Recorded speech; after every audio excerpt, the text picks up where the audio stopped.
This program is intended for informational purposes only and does not contain medical advice. As always, please contact your physician or qualified healthcare provider with any questions regarding a medical condition. Welcome to Hot and Bothered. I'm your host, Melyssa Ford. This is the space where we get real about sexual health, wellness, relationships, and all the life-affirming conversations that remind us what it means to live fully and authentically. Nothing is off limits. Everything is on the table. So let's dive in. We never see your name in headlines, on the blogs, involved in some foolish scandal or stupid mess. Whenever we do see you, we see you usually in a professional capacity, killing the stage, and then you go back to wherever you were. Well, that's great because nowadays that's a luxury. It is. We were in the birthing of bottom feeder websites and bottom feeder news and rumors that were not true.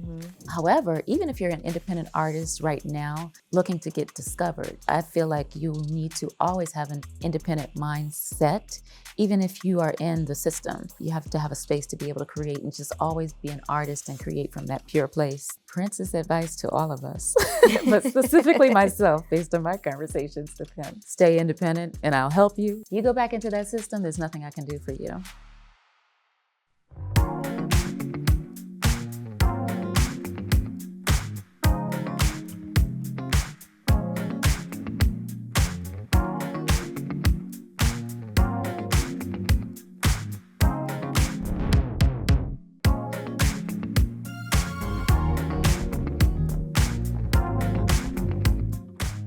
Today's guest is an artist whose talent and impact have spanned decades. From her breakout single, It's All About Me, to unforgettable anthems like Case of the X and the Grammy-winning Lady Marmalade, Maya has given us music that defined eras while continuing to evolve on her own terms. She's a singer, songwriter, dancer, actress, and an independent trailblazer who's carved out her own lane in an ever-changing industry. On this episode, we'll dive into her journey, her artistry, and the resilience that's kept her at the forefront of music and culture. Please welcome Maya. I can spend like all day talking about my tennis elbow. I've got all the sleeves. I've been going to PT. Nothing's working. I'm just thanks for the reminder that I'm getting up there in age, but you know. So I was looking it up because I've heard of frozen shoulder. I'm like, I wonder if there's frozen elbow and what to do about it. So there's this guy on YouTube that I went to just kind of discover his techniques of getting rid of the pain, at least within just maybe 2 minutes of really compressing with your nails, your fingertips, really digging in there and moving it all the way back and forth from the top to the bottom. Somebody told me that it's called, the nerve is called the ulna, and it's like flossing the ulna. And I said, that sounds like kind of pornographic a little bit. I don't know. Yeah, right. But my mind always goes there. Anyways, what's your thoughts on interviews? Do you love them? Or is it just like on who and what the content is about? There's some very invasive people out there. They are, but you know what? But I'm good. You are media trained. I'm not. I've had to learn the hard way. I've never heard an interview Good. I'm glad that you have not. Where it seems like you you were emotionally slutty and you gave up too much. I've never seen that. You've always come off so super poised, super, just composed. Okay, yeah, that's great. I started this business very young, so you just kind of learn along the way, and then the world has changed in the process of all of that with social media and everyone having eyes on you. Yeah. And on themselves too. Yeah. No, I want to talk about that like a little bit later, but let's talk about BET. The 25th anniversary awards happened, and you were literally the talk of, yes, don't act surprised. I've been moving nonstop since. Okay. So that's fair. I heard you just flew in from Italy. Or sorry, you had just flown in from Italy and just went straight into rehearsal. And then we got Case of the X, which just celebrated 25 years as well. Right. Right? Time flies, huh? Like a drop in a bucket. So you had no idea that you were like, that was the performance that everybody was talking about. I have not been in tune. I didn't really get to tune in after the awards because I was doing a lot of press. I was doing a lot of things with my independent label and releases. So I really don't get to get on social media like I would to sort of see what the reaction is or was. Okay. To the capacity of what my dancers were telling me. So I had to catch up like a month later. Yeah. No, I'm on another podcast with a bunch of guys and they appreciated your performance very much. They like looking at you. So, as most men do. Did and I'm like pretty the singing? sure like a lot of women. Like the dancing? It was that, you know what it is? It's that 25 years later, no, actually, I feel even longer because I feel like you were first introduced to us. My first introduction to you was like around 1998. Yeah. Yeah. And so in 2025, you look like you have not missed a beat. There is a few artists who have taken a little bit of time off and they're, trying to come back and they don't necessarily maybe sound or are performing at the level of what they once did, which, I mean, that's understandable. But with you did not miss a beat. And that's what everybody was, remarking at. Oh, that's good. Yeah. Well, I mean, I've definitely changed in many ways. I'm a lot thicker now. But my independent journey has kept me just going, hustling, grinding.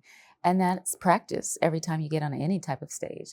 And I do every type of stage in this journey because it takes a lot to invest in yourself always and fund the dream. But it's also practice every chance you get. Yeah. Every time you step out, it's a rehearsal. Yeah, it is. I had my team go out and go get vegan little snacks for you. Thank you. And you've been a vegan for how long now? 11 years now. 11 as of July 1st. Yeah. How does one practice veganism on the road as much as you are? I mean, you end up in a cosmopolitan city like New York or LA, Chicago, Miami. It's pretty easy to follow, veganism. You end up in some podunk town in, I don't know, in Mississippi. I don't, how many vegan restaurants? What's that? Grocery store. The grocery store. But the trick is you can have everything under the sun that you grew up on as a vegan with substitutes. So if you have an Airbnb, obviously you'll have a kitchen versus a hotel. You don't have kitchen access all of the time. But I find that Thai restaurants, Indian restaurants always have a vegan option, including the oil. I asked, what oil you're using, et cetera. So those are very flavorful options that you can find in any city. And then if all else fails, I've trained myself to just eat raw if necessary and go to the produce section of a grocery store before I even check into my hotel. We got to stop at whatever the local grocery store is. And I make do with that on the road. Plus, I have an advantage being on the road with catering or having in my rider certain things backstage. So they'll make some special meals, but there's vegan everywhere. I've done it globally. That takes a lot of discipline. It really doesn't because it's everywhere now. No, I mean the discipline of, well, you said you trained yourself, but the discipline of, just giving up all of the things. I ate one of the cookies and I was like, this is good, but not the same. I can definitely tell that it's missing flour and sugar and milk and eggs. It must have been gluten-free, huh? It was free of everything. Okay, yeah. Like the gluten-free is where you can kind of tell. Yeah. The binder is not there. So it tastes a little fluffy, like, right? Yeah. It didn't do what it was supposed it didn't do what it was supposed to do. Do you credit veganism with the fountain of youth? Because that's also what everybody says about you is she's aging backwards. And do you find that to be a compliment? Well, there are some truths, but you can't chase or outrace aging. I do believe now that I've studied just a little bit about the cellular level and health of things, that you can reverse aging up to a certain degree. Because, hey, we're all faced with gravity out here and time is not always on our side. But I look at pictures of myself in 2012, 2013. I look older then and more stressed out and tired then because I was, than I am now. So yes, it has attributed to the fountain of youth, but not just veganism, because veganism does not mean healthy. That just means a lifestyle of compassion, empathy, and making choices that don't harm others. Not just food, fashion, etc. Plant-based, the more raw, nutritious, healthy version, undercooked or just raw in its natural state, gives you the most nutrition and enzymes that feed your cells. But also, it's not just food, it's what you're plugging into, what's plugging into you. Are you getting sleep? Are you stressing? Are you just grinding on the hamster wheel? Who's in your life? What are you exposing yourself to toxin-wise, whether it's makeup? It's a whole lifestyle of just awareness. So I try to do my best, and I'm still learning all of the things that I need to get rid of to preserve myself, but just health in general. Skin is our biggest organ, so I have to watch what I put on my skin when I'm in the sun. I use shea butter instead of chemicals. So now that I've done just a little bit of research, in every area of life, there's something that I don't know. And my goal is to find out, what the cheat code is or what the facts are, and then apply over time. Yeah. You mentioned 2012, you looked at the pictures of yourself, compared them to yourself now, and you feel like you looked older then. What was happening in your life during that time? That's a secret. But toxicity, In every form and fashion. No, not every form of fashion. A person that was wearing me down, weighing me down, and I could see it. I've come out of that, and I've poured into myself since, and it's been a beautiful journey, and it's shown up with that dedication. So people hear me talk about self-love, but it comes from a dark place, and that part of me has died, and a new me has been born, and I'm committed to her so that I can show up in the world as my best self, but also give to others as my best self. And then guess what? Love finds you in all capacities. It's not just married or tied to just one person, like we're taught as women especially, but it's all around. So my new outlook is here, and I'm loving who I am now. But I also know the signs of where I'm vulnerable and what that open door was for me, that I had to sort of analyze and figure out so that I make wiser choices. Yeah. You are very self-aware and reflective. Was it therapy? No, it wasn't even therapy as far as seeing a therapist.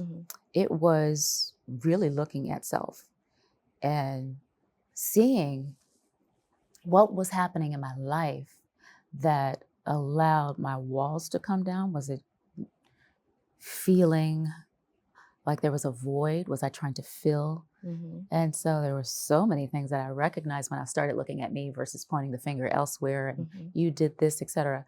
So I then began to identify all of the things, and then it made sense. So I wrote a record actually called Face to Face, and that's a hard thing to do, to look at yourself, to hold accountability over your head, then apply, correct yourself, but forgive yourself, and then also have your own funeral.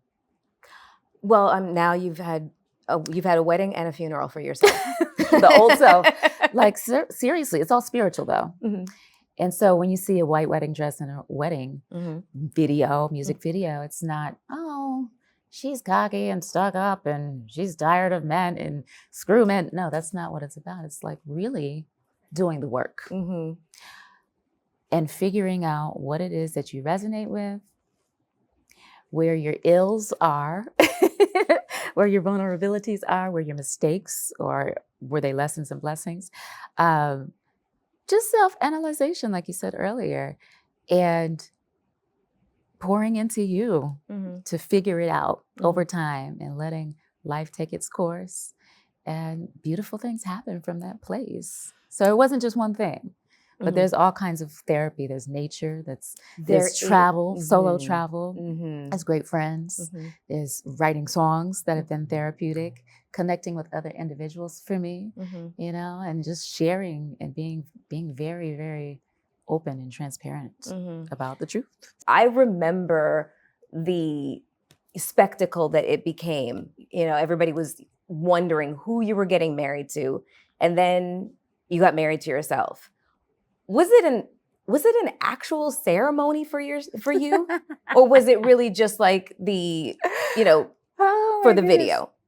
Okay, so the record that I got married to myself in a music video was called The Truth. Mm-hmm. I wrote it with Lucky Day way back in, I don't even know, probably 2011 or something like that, right? Wow, you wrote it with Lucky Day? Yeah. I did not know And that. I don't think he'd started his recording artist career just yet. Mm-hmm. And Yanni, he produced the record. But yeah, when we were writing it so it sounded like it was for another person. Mm-hmm. But I told him when we were writing it together that I wanted it to also sound like I could sing it to myself in the mirror and possibly have a wedding video one day. So it had a different extension of a meaning. Mm. And so I finally got to do that video years later. And it wasn't necessarily an actual ceremony that I had, but it was a spiritual commitment that I did have. Mm-hmm. So in the wedding, you see the white dress because that's what people are indoctrinated to think regarding finding your love and your happily ever after. But you also see a spitting image, mirror image of myself. Mm-hmm. One is in white and one is in black. And we're also taught to think that black is negative. So the woman in black in the music video, she's the woman that saved me, gathered me up and said, let's go. Mm-hmm. I'm taking you, for your best interest. And in the future, you'll thank me. So she showed up for me. I call her Maya Lansky. That's the gangster me. But we're also indoctrinated to think that black has a negativity. Mm-hmm. I flipped it in the music video. That was the woman that saved me. That was my superhero, so many meanings in that video, but it was very simple, one-day shoot. And I just wanted to give it a different artistic spin. Yeah. But yes, I've been very, very committed spiritually, marrying myself and just conditioning myself in many different ways. My best friend did the same thing.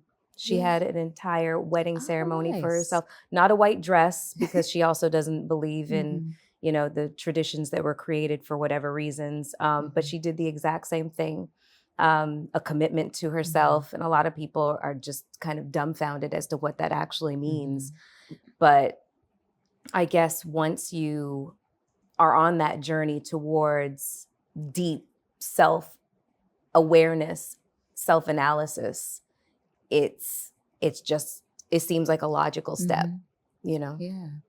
So face-to-face is about reassurance of self.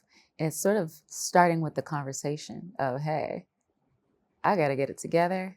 And I know when I do the work, it's about to be a problem in these streets. Because once I step out after I do the work, it's on. And projecting that into your future. It's very God-aligned.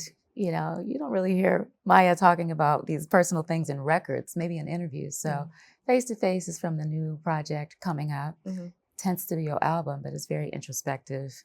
And it starts with lust. We know everything that glitters ain't always gold. And just making sure that decisions from now on are aligned, ordained, and giving yourself grace to figure it out as well, Are you aware how mysterious and elusive you come off?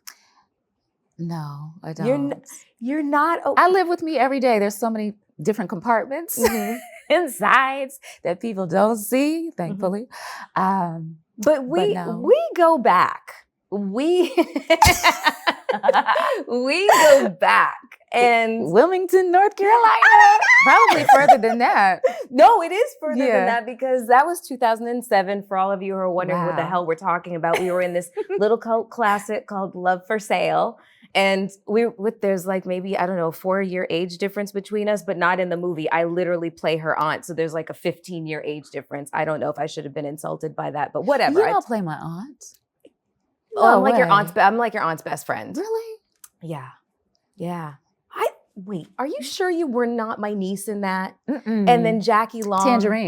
Tangerine. Okay. All right. That was my auntie. Right. Okay. And Tangerine was my friend. Okay. So if you haven't seen Love for Sale, you got to check it out. We're babies in it. But before It's been a long time. But before that, we did the cover of King Magazine, Yes. the 5th anniversary. Pressure. Yeah, the 5th anniversary issue. So there was 5 covers. There was myself, Maya, Trina, Buffy, Reagan, and Reagan Gomez. And do you remember that day? I wasn't okay. Really? No, I was like a total bitch, but not to you. Like, really? Okay, don't worry about it. Well, If you didn't notice, that's great I for was me. just uncomfortable. I'm like, please don't put Why me. were you uncomfortable? I don't know. It was just we weren't wearing a lot. exactly. Yeah, But it was different. Yeah, but I'm glad I wasn't alone. Yeah, you looked. I mean, we all looked beautiful. It was much more comfortable with other women because I probably wouldn't have had the balls to do that by myself. Yeah. Yeah. I had been working out with a trainer. So at that point, you could bounce a quarter off of any part of my body. So I was really good with like implied nudity. That's where I'm trying to go. I don't have that advantage these days in my 40s. I'm trying to get back to that place. The crazy part is that is what people are talking about. They're like, yo, Maya has gotten so thick and juicy and yummy. I'm around guys a lot. This is what they say. I'm just translating. I'm just giving you the message. What type of guys are we talking about? Are they mature, young, what? They're not mature. In age or in life? What's going on? What's the demographic is what I'm asking. I'm not in these conversations to know. You know what? Honestly, you have them all talking. I'm talking 20 to 60. Okay. 20 years old to 60 years old. You have them all talking. Interesting. You have them all talking. And that's why I was asking you, like, do you know that you have like this Sade vibe where she's very elusive and very mysterious, and we don't hear from her unless she wants to put out a project, which is almost never. But I just be working. Low key. It's not intentional, but I think, it comes with age. I'm very laid back, just like my mom. My dad is pretty laid back until he's on stage. But it's just my personality, I guess. I don't hear these things. I just hear the resemblance with Sade, which, hey. Yeah, I mean, love her. She's incredible. That's a compliment. And I'm hearing that she's going on tour next year and coming out with a new album. I can't wait. So excited. But the other thing that people use to, the words that people use to describe you is unproblematic. Like complete. What does that mean exactly? Okay, not a problem. I get that. But what it means is we never see your name in headlines, on the blogs, involved in some foolish scandal or stupid mess or gossip or just anything unsavory. We never see it. Whenever we do see you, we see you usually in a professional capacity, killing the stage, and then you go back to wherever you were, and that's all we see of you. Well, that's great because nowadays that's a luxury. It is. You and I, we were in the birthing of bottom feeder websites and bottom feeder news and rumors that were not true. I will not name the names, but I think we've been through that. What's the weirdest rumor that you've ever heard about yourself? Like I had 7 kids with Cisco. I'm like, what? You had 7 kids I had with 7 kids I with Cisco. think I remember that. I think I remember that. That I was dating Little John, like a whole lot of things. I'm like, what? Yeah. What? Where's this coming from? First of all, where's the photo? Where's the video? Just wild stuff, out of pocket stuff. Yeah. So yeah, I heard that I was at one point I was married to Rip Hamilton, who played for the Detroit Pistons. We'd never met each other, but we were like engaged to be married. And I was like, how did this happen? Like, how did this rumor start? I don't know the man. So we do come from that era. That has actually, I think, influenced me to even go within even more and just keep my life private because everyone's seeking and everyone has a cell phone now. Yeah. It's tricky out here. You've been very vocal also about your celibacy. I haven't been vocal. Everybody seems to know, girl. So when I was doing an interview, I was asked what my healing journey looked like. And that was one of many different components, from running a marathon to doing a cleanse for 10 days of no eating, like conditioning myself, disciplinary and challenges to strip something away that may be addictive for someone else, or that may have an addictive aspect to it, or a reliant aspect. where you can easily fill a void with something and practice escapism. So I just keep removing things from my life, because if I can withstand just removing something, then I can go through life where something is taken away from me. And that was the start of my independent journey, when I was no longer with a label. But the only thing that stood out was the word sex, right? And that's all that people talk about. Yes. So you don't hear anything else. You don't hear about me giving up, certain foods. You don't hear about no alcohol for a whole year. All of these things. No, they're you don't wondering hear anything how else. they're wondering how a woman as stunning as you are, that is the object of so many men's desire, and you probably have the pick of the litter, which is another thing that they assume. Wow. Yeah, girl, I know. It's not even my focus, and it never has been. Mm-hmm. My mother's an independent thinker. I've witnessed a divorce, between my parents. I've witnessed all kinds of things. My father is a very attractive man. I've witnessed a lot of things. And it's also not been a safe place in my mind as a little girl. So I've always thought a little different. The white wedding dress, I was very fearful of those things. So I looked elsewhere and probably escaped too much in my work and keep going. But also, I think being independent has forced me to show up for myself and obviously family, friends, and this operation, because I have a mission and I have a vision, but it requires me to be gone. And so that's also very, very much fear-filled,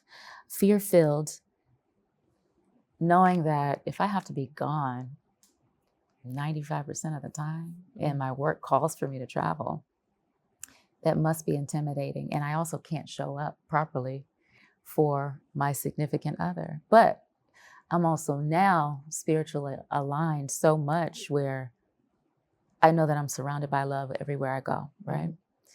I'm not seeking, and I know that it will be granted to me in divine time.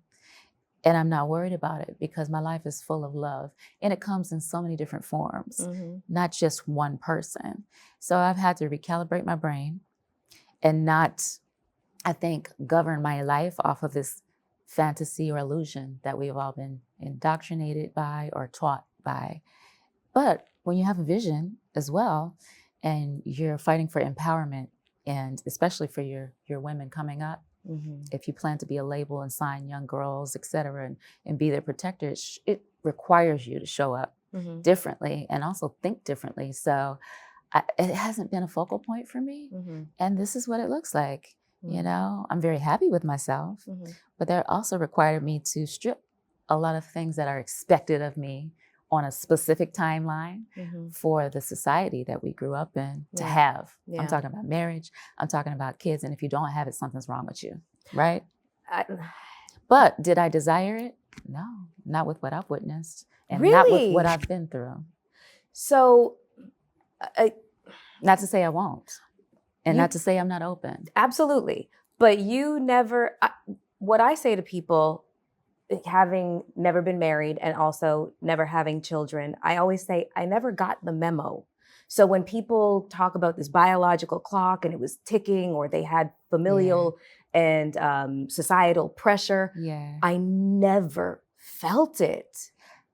Did you? And so you're saying it's never kicked in for me yet. It hasn't kicked in. I'm like, what is that feeling that I get with puppies? Is that going to happen with babies for me? And it hasn't kicked in yet. I mean, my puppy's over there. She brings me so much joy. But I have godchildren. I have nieces. I have nephews. I have nieces and nephews from friends too. They're not necessarily blood related. So I have lots of children in my life. And sometimes that's enough. Yeah. Especially with how busy you are. Always on the road. Yeah, not to say it's not possible.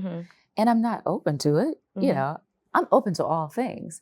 But right now I'm on a specific assignment. That's all. Specific assignment. I'm just marveling at the fact that we are, we've arrived at the same place. We're in our 40s. We're 40s. Yeah. Yes. Okay. Mid-40s. Proudly.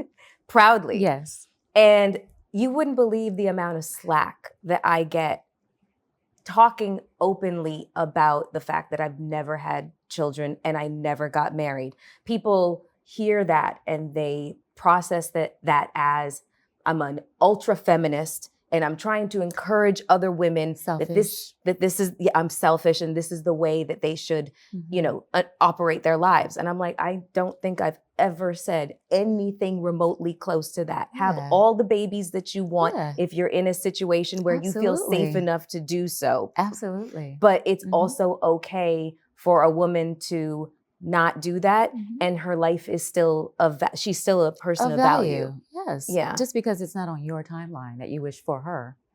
Yeah. You know, or what is expected of. And that goes for men too. Yeah. So I think everyone is an individual and we lead different lives. I don't think everyone's life is supposed to be congruent to each other's. Live your life to the fullest and whatever and however that looks. Yeah. It's not supposed to look the same, you know? When you first came out, you were like, what, 16, 17 years 18. old? 18? I was legal. Okay. I mean, your mom has always been a part of my dad too. Your mom and your dad have always been a part. So I feel like you had that level of insulation that a lot of other performers, when they start out really young, don't have, that level of protectionism. But you were quickly assigned the label of like a sex symbol at like 18 years old. And your visual was provocative, you know, but I mean, you're selling records. And you know what? I made that decision.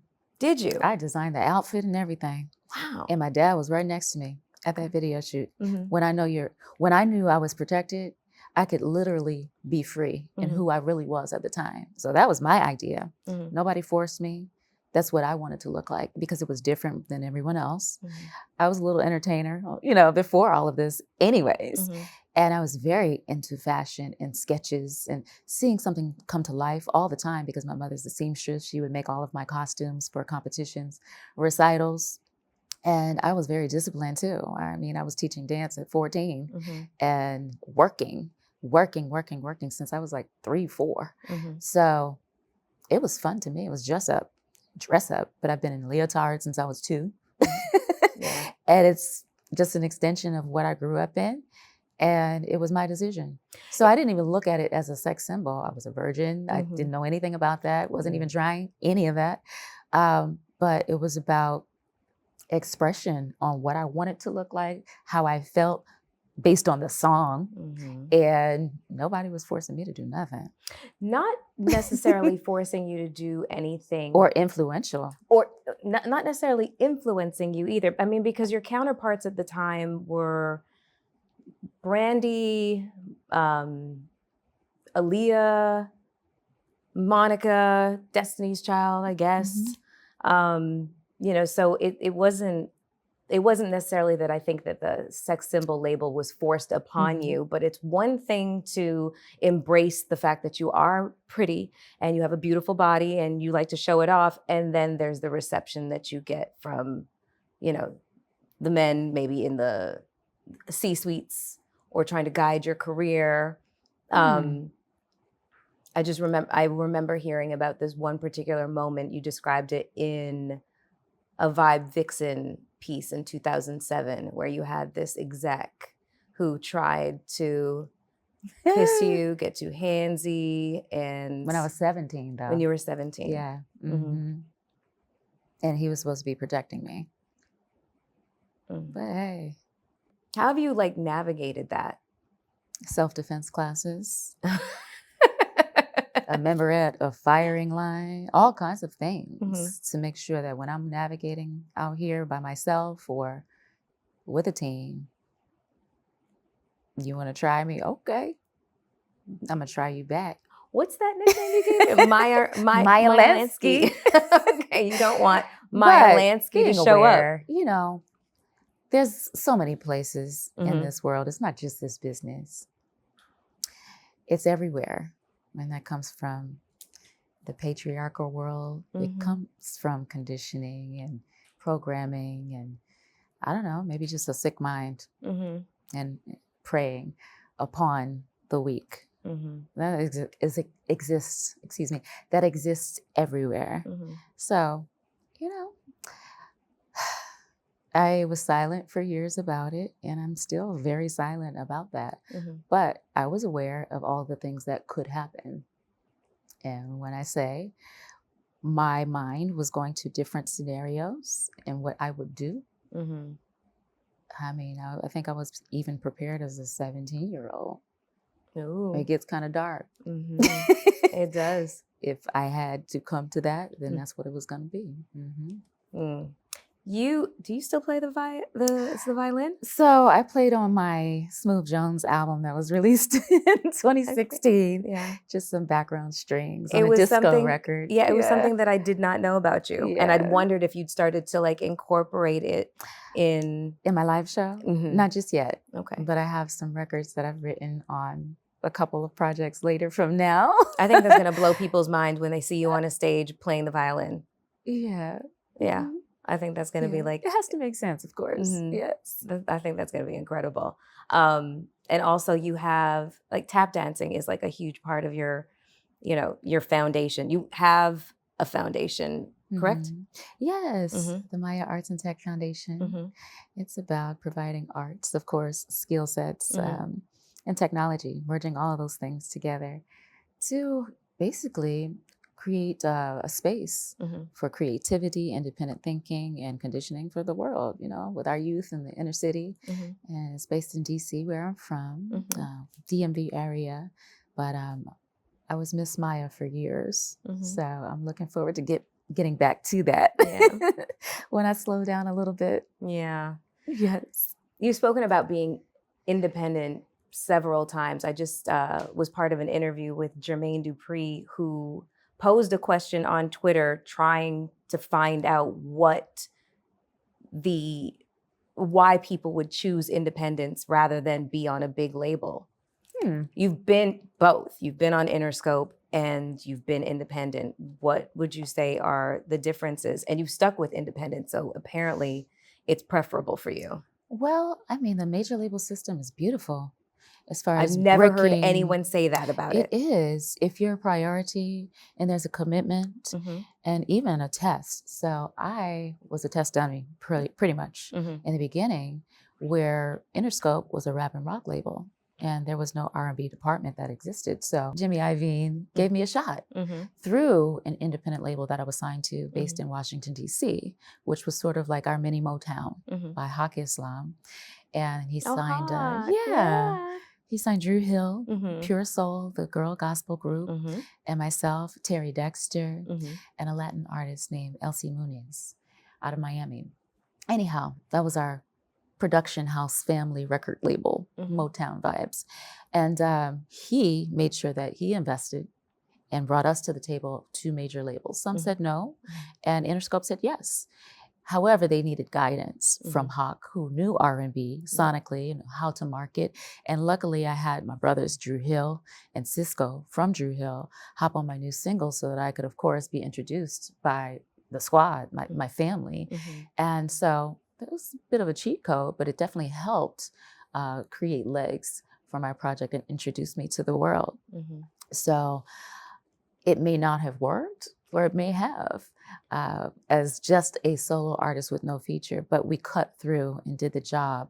And so then I got another shot, and they were also distributing lots of soundtracks. And so I had a lot of soundtrack collaborations from Ghetto Superstar, Take Me There, Lady Marmalade, distributed by Interscope or UMG, Universal Music, which is the umbrella company. But major label systems have their pros and they have their cons. They're constantly going through merges like all corporations and shifts, and it's easy to get caught up in the shuffle or the transitions of companies sometimes, where you gotta wait. You gotta wait in line for your budget to open. However, even if you're an independent artist right now, looking to get discovered, I feel like you need to always have an independent mindset, even if you are in the system, so that you constantly can practice. Just like an athlete, you have to do it every day. You have to have a space to be able to create and just always be an artist and create from that pure place, that honest place, with or without funding, with or without a record label. So you have to then live within your means, below your means, because you are always the investment. Yeah. And you have to make that investment for them to even show up to believe in you and then pour into you. Yeah. And sometimes you got to do it first, even when you're signed, so they can chase the bullet. They can chase what you've already made happen and then throw some gasoline on the fire. So that's kind of how it works. But major label systems are great for global marketing. That radio push, because radio is expensive, but the actual creative aspect to get your truth down on wax is independent. When you come to the table with that done, fully funded, sounding great, and then also releasing stuff consistently, building your fan base, which you can do now with social media. That did not exist in my days of cassette tapes and CDs and vinyl. But now you can distribute without a label. So I think merging the two is the ideal situation. After you've kind of practiced, rehearsed, put your mixtapes, your EPs, your albums out yourself, and then go into the system if you need some help, you know, and still remain independent. Have you thought about mentoring, or maybe you do, have you thought about mentoring any of the new up-and-coming R&B girlies? If they ask, I'm there. You know, and I don't know everything because I'm still learning because everything is ever changing. Yeah, but I'm always here. And like I said, I'm still a student in this. I am navigating through this new space of AI, of streams, and so are the labels. And I'm learning so much every year. But yeah, definitely something that I am committed to in the future. Properly, with more time and attention on others versus just myself and my projects, specifically youth, but specifically my ladies, you know? Is there anybody that you love right now? Ari Lennox. DMV girl. I love Ari. Yeah, Summer Walker. I love her voice. It's like butter. Snow Allegra. You know, I just love the good vibes. Victoria Monet, Kehlani, Tink. I mean, all of them. But all the you mentioned Snow Allegra. She is one of Prince's proteges, as are you to a certain extent. I wouldn't say I'm a protege.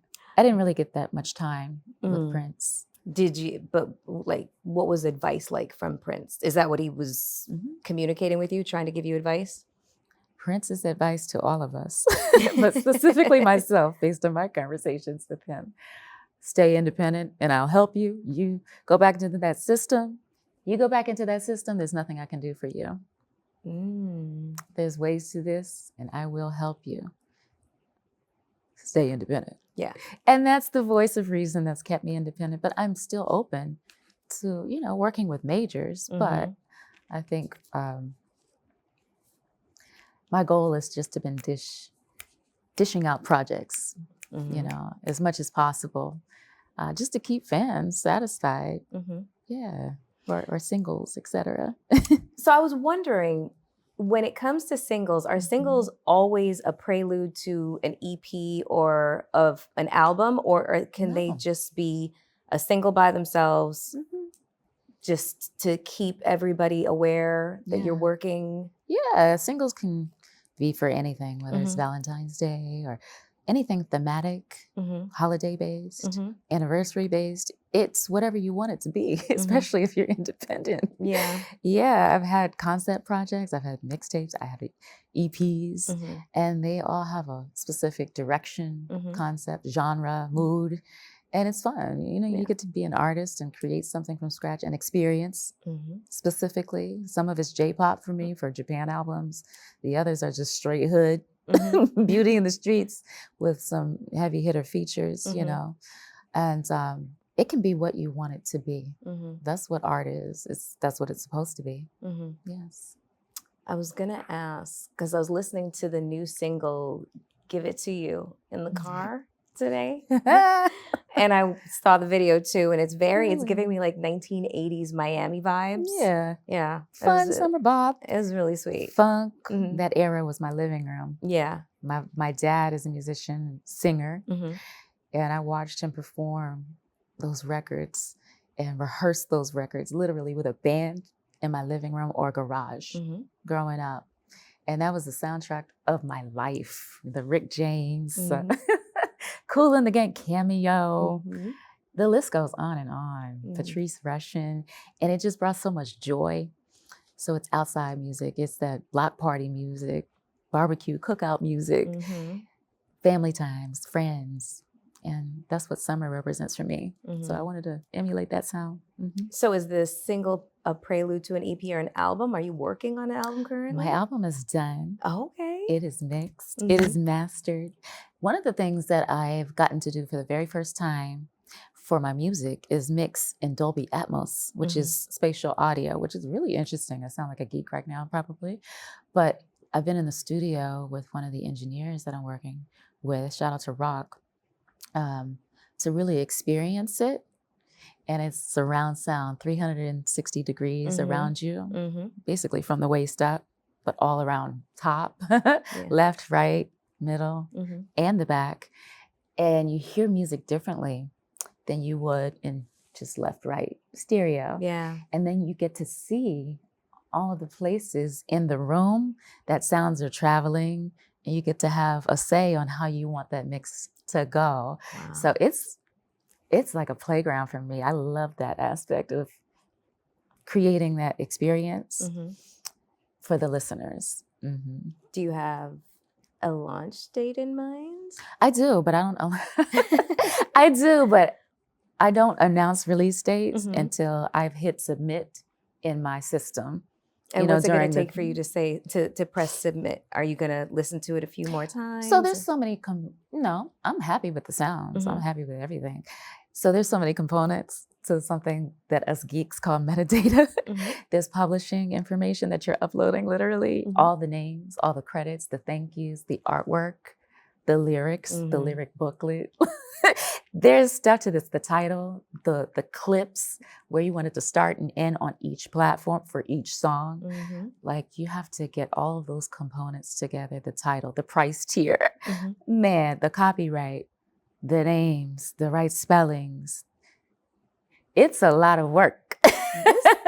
That is a lot of work. And I do it myself as a label because I want to make sure it's all right, that nobody feels left out, but all the information is on like 9 different hard drives and you're just trying to get it organized and then upload it. Because it's music that I've recorded years and years ago that's finally seeing the light of day. Yeah. I was going to ask about the vault. You know, how much music do you have in the vault? Do you go back and listen to it and, you know, think, well, that was a different time in my life. Don't really feel like that right now. But how does the vault operate for you? My goodness. There is a vault and it has so much stuff that I laugh at now. They're like journal entries, aren't they? Yes. Yeah. But also it's a playground because all of these different characters come out and you look back and you're like, what was I thinking? Or that was dope. Oh, wow, she really had the balls to do that. I'm seeing all versions of myself and it's all over the place. But that's what you do as an artist. You play. It's a playground. That's all it is. So on the label, do you have any other artists that you're? Not yet. No. It's just me right now. All versions of me. But you've been thinking about eventually, yeah. getting artists on your label. For sure. Okay. Yeah. That's going to be a good time. Do you have a plan on retiring?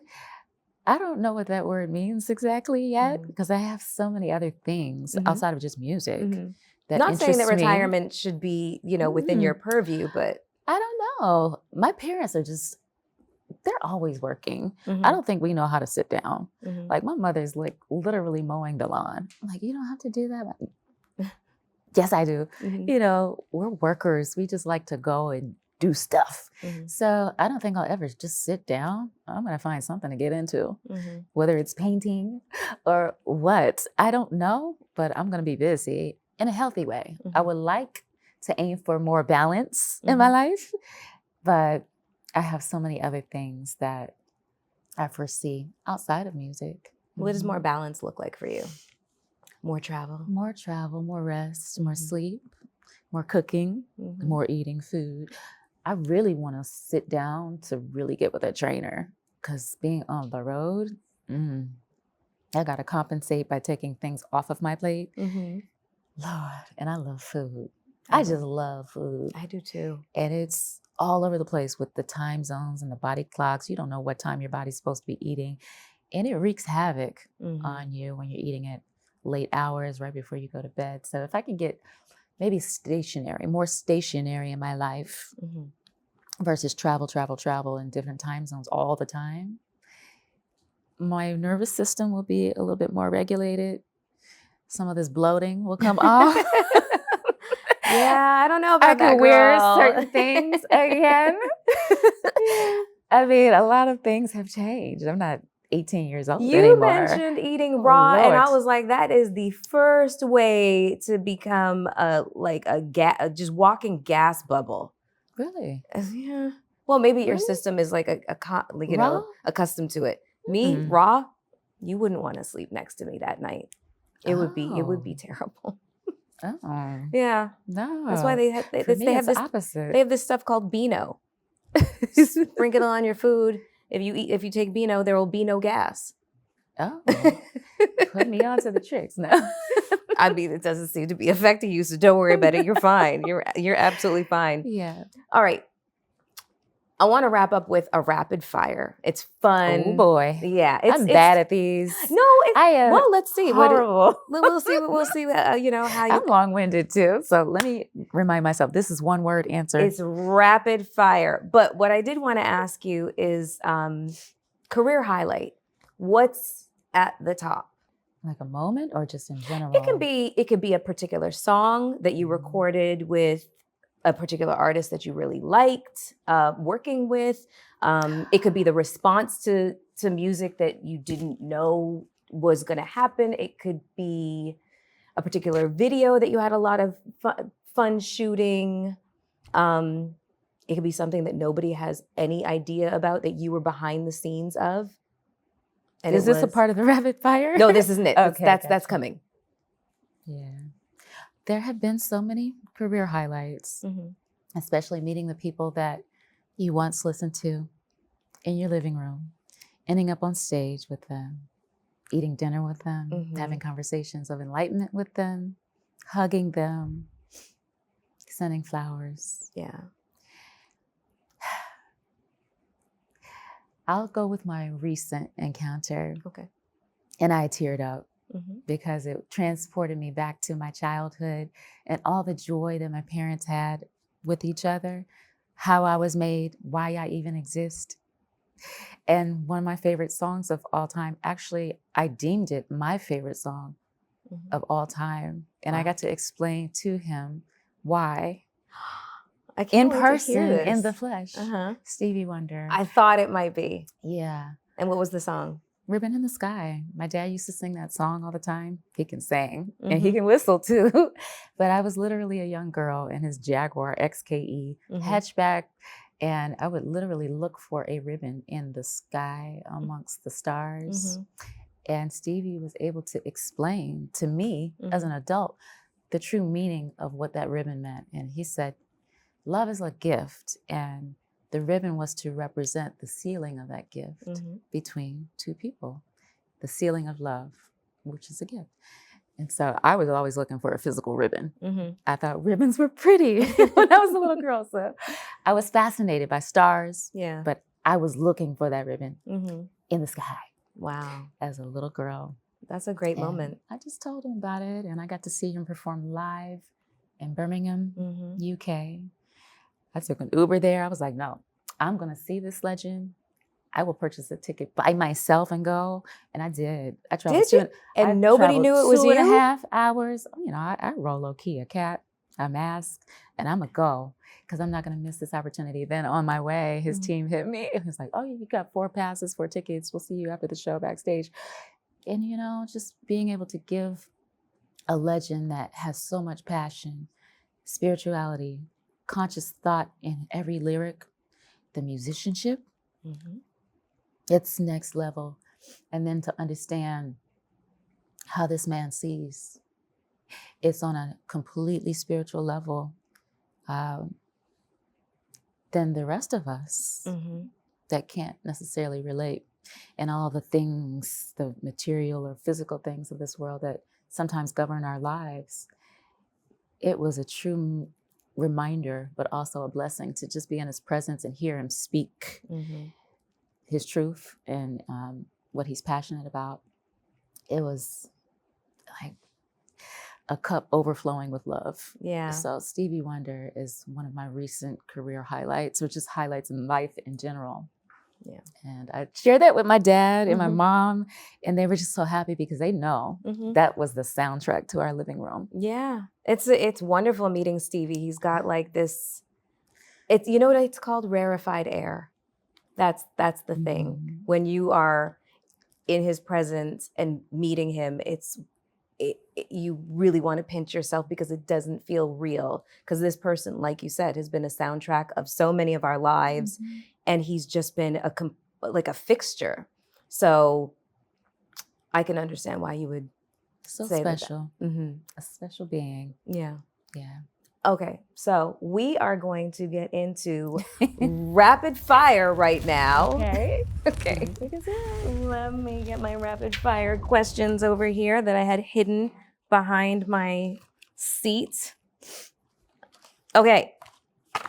Remember, do not overthink this. Okay. Escape to the Caribbean or Japan? Caribbean. Okay. 90s R&B or the 2000s? 90s. Sex or celibacy? Both. Can't choose. Tap dancing or singing? Singing. You're just so good at both, though. Marry yourself again or marry someone else? Marry yourself so that you can marry someone else as your best self. I'm a Libra. Balance, sorry. That's why you're searching for it. On the constant search for balance. I'm not searching. No, oh, you're waiting for it to find you. No, I'm not waiting for nothing. I'm gonna just be me. Catch up. Okay.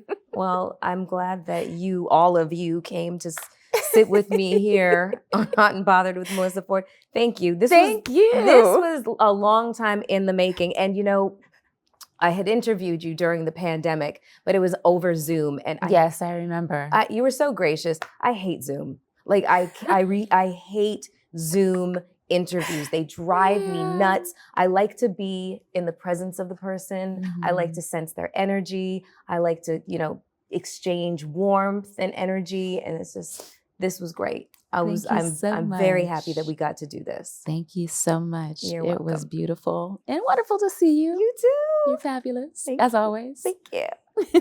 That's it for today's episode of Hot and Bothered with Melyssa Ford. I want to thank my guest, Maya. Remember, life is lived in the in-between, and that's usually where it gets the hottest. Until next time. Thank you for tuning into Hot and Bothered with Melyssa Ford. Please rate, subscribe, and comment, and share wherever you get your favorite podcasts. This season of Hot and Bothered with Melyssa Ford is hosted, written, and executive produced by me for Forged Path Productions. This season was written and produced by Sebastian Godin, filming and editing done by GVI Films, Freddie Chica, Nicole Benante, the Bassi Group, and Emmanuel Martinez, and executive produced by Rachel DeSalvo.